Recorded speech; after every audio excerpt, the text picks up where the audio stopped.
Well, good morning, and I'd like to welcome everyone to today's webinar, Up Your Instagram Game. And for those of you who are tuned into the webinar, this is something we do every time, just a housekeeping item. I'd just like to make sure that you can hear me all right and that you can see my screen, which says Up Your Instagram Game. So if you can hear me and you can see my screen okay, you should have a control panel on the right-hand side, and within that, there is a question box that you can type in. You can communicate to me throughout the webinar. Actually, you can ask me questions at any time. But if you could just go there and type in right now, Wade, I can hear you, or I can hear you, I can see your screen okay, that would be awesome, just to make sure that everyone is hearing me loud and clear.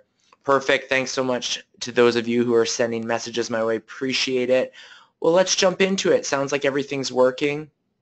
And two quick things to get started. Hello from Weyburn, Saskatchewan. Great to have everyone tuned in today. Two quick things I want to mention before we get going. As always, with my social media webinars, you have the option of interacting with the hashtag RemaxSocial. So this is great if you're a big Twitter user or anything like that. Feel free to tweet out any information you find valuable and use that hashtag. And the second point is that all of my previous webinars that I've done on social media can be found in the recorded video section of the Region Update. So the Region Update, that's our blog. There's a training tab up at the top, and if you hover over that, you're going to see recorded videos. Every webinar I do is recorded, including the one today. That's going to be up on the blog later as well. And what's cool about today's webinar is that it is a direct result of an agent request. So after my last webinar, an agent requested that I put together an Up Your Instagram or kind of an Instagram 2.0 webinar, and I agreed that now is probably as good a time as any to take that subject on, take a deeper dive into Instagram. So that's what we're doing today. And this goes to show, if you have any ideas or you have a suggestion of a potential webinar you'd like to see me put together, let me know and I'd be happy to do that. So the voice on this end of the microphone is Wade Patterson. I'm the social media and communications coordinator here at Remax of Western Canada. I know it's a little deceiving on your welcome screen. It says Jeff Rax. Jeff Rax does all of our technology webinars, so that's the default screen, but any social media webinars, that's me doing those. And I want to let you know that you can feel free to reach out to me at any time. If you have specific questions, if something's on your mind about social media, about communications, you can get me by email, wpatterson@remax.net, Patterson with one T, or the number here, 1-800-563-3622. Well, today's webinar can really be broken down into three categories. We're going to talk about why 2017 is a big year for Instagram. I'll introduce you to some of the new stuff that's happening on Instagram, some of the best practices, and then we're also going to check out a few tools that might be able to help take your Instagram content to the next level. And at the very end, we're going to briefly touch on Instagram Live and why that might be something you want to check out. It's always nice on any of these webinars to get a bit of background, a few stats about the social media network that we're talking about. So to put into context why Instagram matters, first off, 600 million monthly active users. That was a number they recorded in late 2016. They surpassed that number, which is essentially double the user count they had 2 years ago. And it's really interesting when you look at charts of social media growth curves, Instagram is really on the sharp upward trend. And many are predicting that that is going to continue this year in 2017. More than 25% of North American adults are on Instagram. So when people say it's only millennials using it, that's not true. That stat wasn't millennials, it's North American adults. 59% of Instagram users log in every single day, while 35% go to Instagram multiple times per day. And here's a few more interesting stats, and these are according to HubSpot. 36% of B2C brands consider Instagram to be very important or critical to their social media marketing. This is an interesting one. There's no correlation between caption length and engagement rate. So sometimes we wonder, well, how long should that caption be under our photo? What's the most ideal for getting engagement? It shows that there's no correlation. So interesting content will win whether it's long or short. Another interesting stat, the top 100 brands saw engagement on Instagram grow by 53% in 2016. Again, user growth is going up, engagement rate is going up. And a third of all mobile phone users visit Instagram at least once per month. But perhaps the most interesting stat that I came across recently is this. And we're talking about North American adults. So again, this isn't just millennials, adults. They are spending 3+ hours per day on their mobile devices. Within this time, and that's eye to screen time. That's not they have their devices on them 3 hours a day. Some of you sitting in the webinar right now, you probably have your phone either in your pocket, on your desk, within arm's reach would be my guess. But what we're talking about is 3+ hours of eyes looking at that screen. And within that time, they typically check their phone more than 150 times on the average day. Within those 150 times, we're going to really break this down. They're spending 90% of that time in apps and 10% in the browser. Of course, not accounting for flipping through the home screen to access those different things. So let's think about that. 150 times a day, 90% of the time they're going to an app. And of that 90% of the time they're spending in an app, the majority, so most of that 90%, is really being spent in only 4 to 6 apps. And what does that include? You guessed it. Instagram is one of them. Facebook is another one of them. YouTube is one of them. And there's a few other social media and messenger apps. Of course, people are using other apps, third-party apps. But those 4 to 6 apps take up the lion's share of that time. When we talk about the ROI of social media, people are living their lives on social media. And that's why it's important for us to realize that and have some sort of presence there. All right, so we're going to jump into it here. And in the past, I've done Instagram for Beginners webinar. I have done a Instagram for Beginners webinar, I should say, which you can find in that recorded video section of the region update that I mentioned earlier. So I'm not going to spend too much time on the basics today. This is kind of a 2.0. But as a best practice, I wanted to start with this slide because it's important that your photos and videos look great on Instagram because that is what the app is all about, showcasing beautiful content.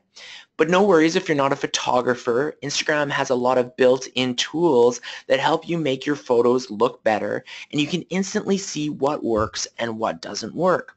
So when you add a photo or video into Instagram and then tap Next, you're going to have the chance to add a filter to that content.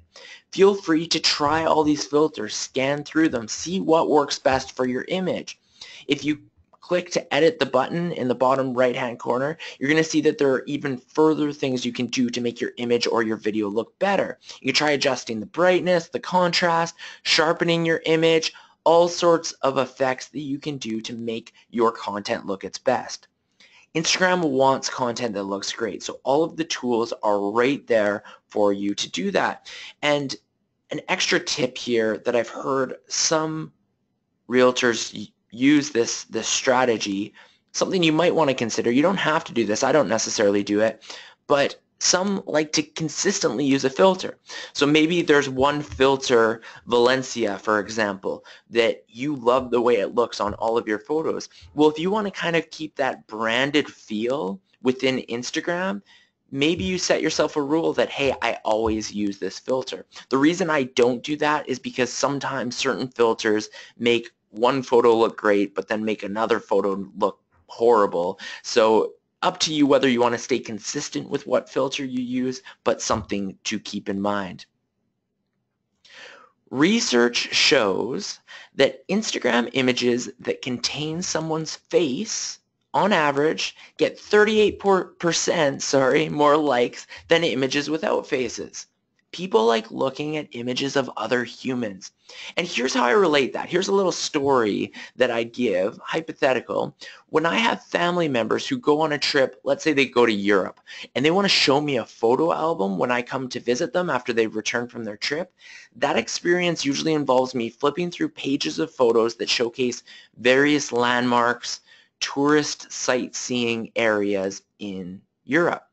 But here's the thing, if you're actually visiting that place, those landmarks probably mean something to you. That's going to bring back those memories, and we often feel inclined to take photos of what we are seeing. But when we're thinking about other people, if I've never been there, those photos of various mountains or bridges probably don't really mean anything to me, and they're not nearly as interesting as the photos that have actual other people in them, whether it's my family members at a certain place or even a group shot of the type of people that are visiting that place. Those are the photos I want to see. There's something about seeing a person in a photograph that makes us connect with that photo, and the same goes for Instagram. What if you're a bit camera shy? I'd encourage you to test this out.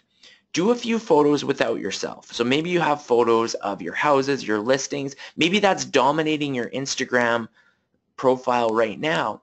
But then feature a photo that showcases you, or perhaps a client, and take a look and see which photo does better in terms of engagement. I can tell you from a personal point of view, if I scan through my own Instagram photos that I posted, almost always without fail, the photos that feature people do better than the photos that are of something, if that makes sense. So really consider getting people in your Instagram shots. Hopefully that gives you a boost in engagement. Instagram took a few pages out of the Snapchat playbook in 2016, and they introduced Instagram Stories, which was a pretty clear copycat of what Snapchat stories are. A story is essentially a collection of photos or short videos that stay visible to your audience for 24 hours, and after that short shelf life, they don't live on your regular Instagram profile with your other photos. They're gone. At least as of now, that's the case. So why in the world would you want to produce content that essentially disappears after 24 hours? Well, there's a couple reasons, and one of the big reasons is the placement on Instagram. Stories appear at the very top of the home tab on Instagram. Therefore, they're likely to get people's attention. And although there isn't anything wrong with posting photos or videos the traditional way on Instagram, I definitely encourage you to not steer away from doing that. More and more users, especially those who are tight for time, are choosing to view stories rather than scrolling through all of the Instagram photos on their home feed that they might have missed. Another benefit with stories is that they allow you to showcase a collection of images. So back when I did a social media etiquette webinar, again on the Region Update if you want to check it out, I explained that it's somewhat of an annoyance to some Instagram users when somebody who they follow posts 10 photos in a row the traditional method. If you're not interested in that content, you have to keep scrolling and scrolling and scrolling until you're past it. Well, for stories, it's a much quicker experience because you can just tap the screen if you want to skip past that story or speed up the process. So if you have a ton of content that's related to one event or one subject, I would strongly suggest trying out an Instagram story rather than posting all 10 photos back to back to back on Instagram the traditional way. Story is much better for that type of method. A final benefit to Instagram stories is simply that since they're relatively new, they're still being underutilized.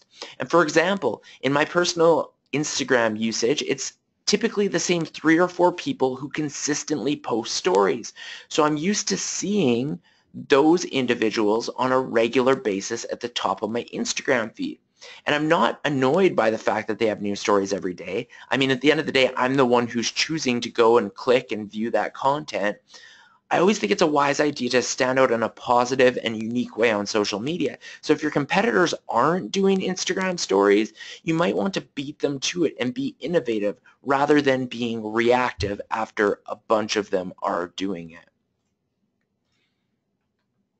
I'm curious if anyone on this webinar has ever heard of the Instagram account Humans of New York. I believe they also have a Facebook presence, but Instagram is where they really stand out. And it's an incredibly popular Instagram account that features a photo of a random person with their story below. Sometimes their story is one sentence, sometimes their story is a massive paragraph, but as I mentioned earlier, long captions don't necessarily hurt engagement rates on Instagram. And as you can see by the like count on this particular example on your screen, Humans of New York doesn't really seem to have a problem with their engagement numbers. They're doing pretty well. So the tip I'm going to give on this slide is one that requires a lot of creativity and imagination on your part, but if you're willing to give it a go, it could result in a huge social media benefit. I think there are a few ways that you can story tell on Instagram, but here are two key ideas that come to mind when we're talking about the real estate experience. The first is telling the story of the real estate transaction. So the highest Instagram user group falls into the millennial category. I believe it's somewhere around 70% of Instagram users are between 25 and 35, which is truly the first-time homebuyer sweet spot. A lot of first-time homebuyers in that category. Many first-time homebuyers don't fully understand all of the elements that go into a real estate transaction. By posting photos or videos that represent that process with explanations that add value, you may be able to capture people's attention while being informative at the same time. But, and I think this is a key, don't make it boring. Don't post a dull photo with a text-heavy explanation that is littered with industry jargon. One example I saw, which was awesome, was a realtor who makes children sign a contract. So on Instagram, she posted a photo of the kid contract, which essentially is the child agreeing to keep his or her room clean while the parents have the house listed. And as a reward, if they fulfill this duty, they will receive an ice cream party upon the sale of the house. So the photo was of this piece of paper that had the kid's signature in crayon. And the text caption underneath went something along the lines of, I always make sure I involve my clients' children in the process. Kid contracts such as these give children something to look forward to and make them feel as though they're part of the process.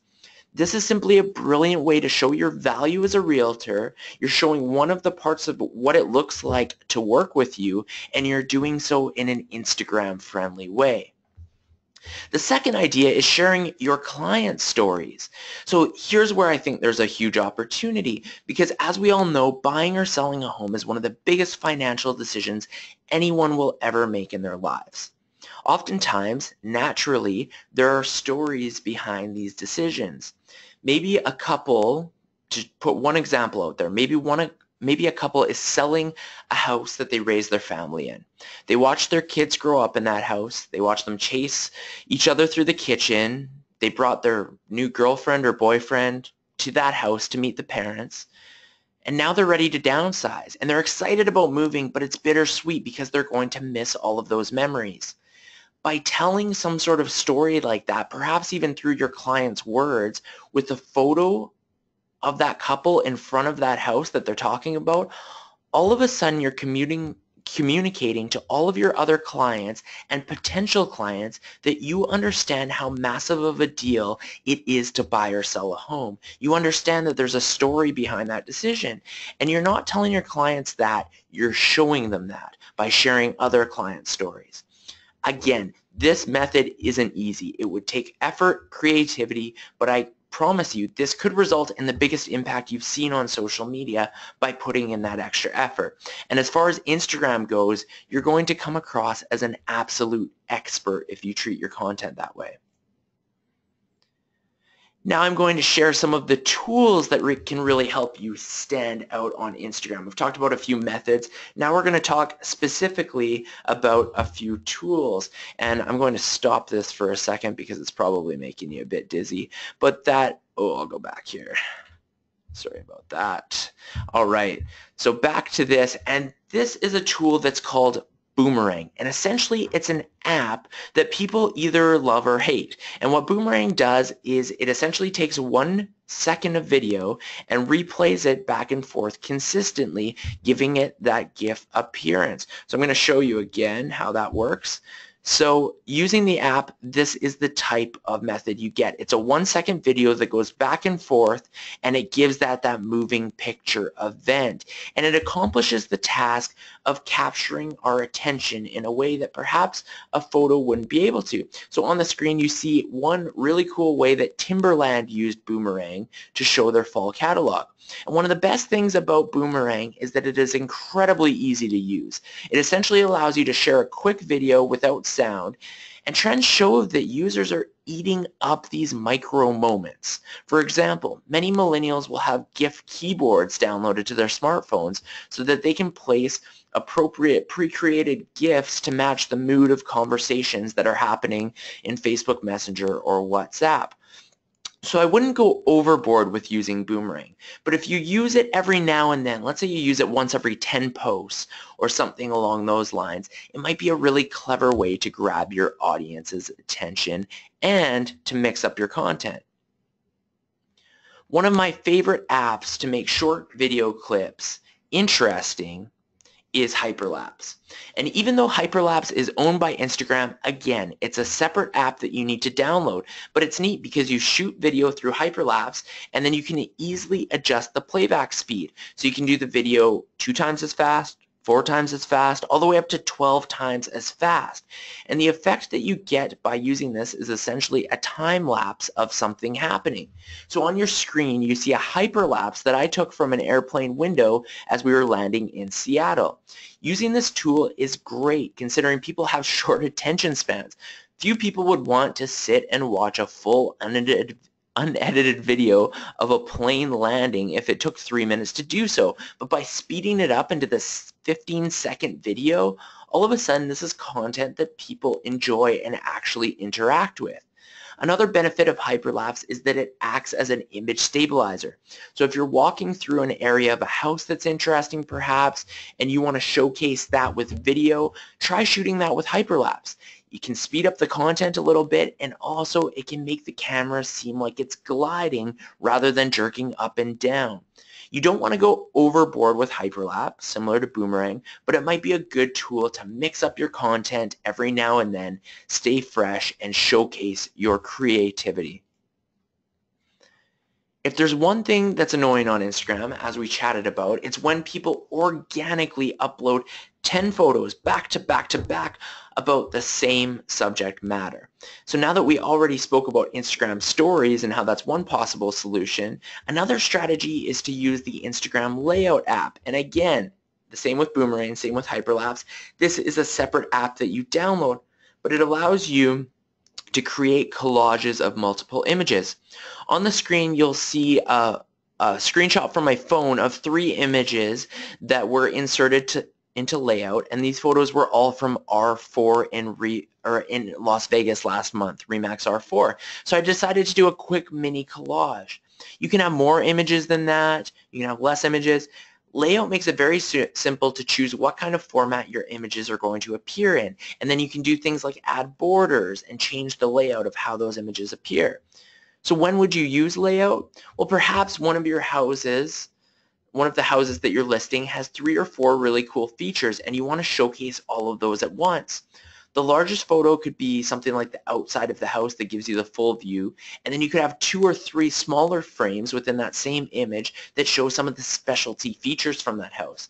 Maybe there's a really cool hot tub, a wine fridge, a sink that's interesting. Layout helps you highlight those assets and show everything at once in one photo, sort of a mini collage. Although similar to my advice with Boomerang and Hyperlapse, don't use layout every single time. Mix it up every now and then. These are tools to help you change up your content, keep things fresh so you're not always posting the same content. The Word Swag app is another one that I really like because within seconds you can make text stand out without having any graphic design experience. So again, this is a separate app that you download that's called Word Swag. For example, look at the image on your screen that says, "Up your Instagram game with Word Swag." And then, of course, a quote by Wade Patterson. That's me. That took probably 30 seconds to make that using the Word Swag app. Incredibly quick, and that's just one very basic example of how you can make text stand out. And the reason I bring up WordSwag is because motivation and inspirational quotes are pretty popular on Instagram, and this might be one thing that you can build into your content calendar. For example, Monday motivation is a hashtag that is commonly used every single week on, you guessed it, Monday. So you could spend 20 minutes looking up several inspirational quotes and then take those quotes and make them your own. Create that content through WordSwag. Now all of a sudden you have 10 quotes that you created, you designed, And these are unique images that you can share every single Monday for the next 2 months. If you set aside a little bit of time for creating content for social media, then it's not stressful. Then you're not sitting there Monday morning saying, oh my goodness, I should really post to Instagram. I haven't done it in this long. No, you have something right there that's ready to go. And you don't have to limit it to standalone quotes with a white background. WordSwag allows you to import other images as well and add text to them. So if you have a photo that you want some form of text over, you can import that into WordSwag and overlay the text. So taking this a step further, on the last slide we talked about layout. Well, you could create a layout of one of your listings with those specialty features we were talking about on the last slide. You could import that image into WordSwag and then add some sort of text, such as welcome home. All of a sudden, you have a stunning Pinterest-worthy image of a listing that will fit right in on Instagram. Sorry, just reading a question here. So, before I jump into this slide, the question is, this user sees Facebook photos from Instagram. Do all of these features show on Facebook? Yes. So if I think I'm answering your question correctly, the question was a lot of these types of photos you see on Facebook as well. So that's a great thing about Instagram. If once you create an Instagram photo, so you've added the filter, added any sort of effect, done any sort of that content, and you post that on Instagram, it often saves that to your camera roll on your phone. Or at the end of that process, Instagram gives you the option to push that content to Facebook as well. So some people who have an Instagram account and a Facebook account that are linked, they will create something on Instagram and then they'll push it out to Facebook as well. Sometimes they'll do it to Twitter as well. Here's the pros and cons of that. The pros are, yes, by doing this, you're fanning it out to multiple social media networks, so you're kind of covering content for all of those things at once. But here's the problem with it, and here's one of the reasons I don't suggest that you do that. The reason is, a lot of people who follow you on Instagram, there's a good chance they'll also follow you on Facebook. And my argument always is, if you're posting the exact same content on every single social media network, well, what's the incentive to follow you on all of those social media networks? If I follow you on Facebook and I know that everything you post on Instagram is going to come to Facebook as well, I don't have a lot of incentive to follow you on Instagram. But by taking that bit extra effort and posting unique content on Instagram and then posting different content on Facebook, all of a sudden now users have a reason to follow you in both of those spaces. So it's up to you essentially, because I don't know that there is a right or wrong answer. If you do have people on Facebook who don't follow you on Instagram, yes, by sharing stuff through Instagram to Facebook as well, you will be reaching those people and they'll see your content, but you may be annoying the users who follow you in both spaces. So hopefully that answers that question. And I'm going to get to the rest of the questions right after this last slide. So next we're going to talk about Instagram Live. So live video is something that's becoming more and more popular on several social media platforms, and we're beginning to understand the benefits of utilizing live video. So Instagram also has live video, which you can access from the camera button within the Instagram app. And it's something that's pretty new, but may help you step in front of the curve if you choose to utilize it in your business. Instagram Live came to Canada in January, and it's a similar experience to other live video apps such as Periscope. The live video function allows viewers to communicate to you in real time. Select followers are notified, and others will see your profile photo with a colored ring around it at the top of their Instagram homepage, indicating when you have gone live. Previously, Instagram live videos would disappear after they're finished. That was it. Their shelf life was non-existent. However, on Monday of this week, so this is brand new, Instagram announced that the latest version of its app, so essentially if you go to the App Store and update your Instagram app, should allow users to save live video if they choose to do so. So this will mean that after you have shot a live video, people will then be able to see that video afterwards through your profile if you choose to keep it there. One note is that these replays won't save by default. You need to make sure and you choose that setting. But on the positive side, this might give you a bit of peace of mind if you're not that keen about saving live video. At least it's not defaulting to save it if you're not happy with how that live video turned out. When debating whether or not to try out Instagram Live, I think it's worth asking, what would I use it for? As a realtor, what would I use live video for? And I think there are a couple of areas that live video might fit into the real estate world. For starters, you could do a live open house where you talk about the listing and answer questions. Or perhaps you could host an Ask a Realtor segment where you talk about various things in the home buying and selling process, and you can help buyers and sellers as they ask questions in real time. You can field those questions and respond to them, and it's a pretty cool interactive experience. Another idea, you could walk through a specific neighborhood and give almost a bit of a virtual tour in real time, showcasing what it's like to live in that area, while again also answering questions that might come up from your users, or sorry, your followers as you're broadcasting. I think there are definitely some interesting opportunities.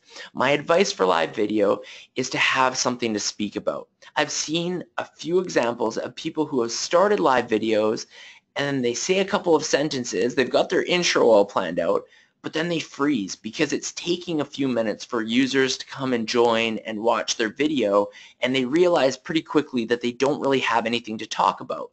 So it's always a good plan with live video. Plan to talk for 5 minutes or so. Have enough content where you're going to be able to stand in front of your camera and talk for a few minutes about a various subject. But with that said, be prepared to be flexible enough that if questions come your way, you're able to answer those, to respond to them as well. And that's going to give that interactive experience without you freezing and not having a chance to get users logged on to watch that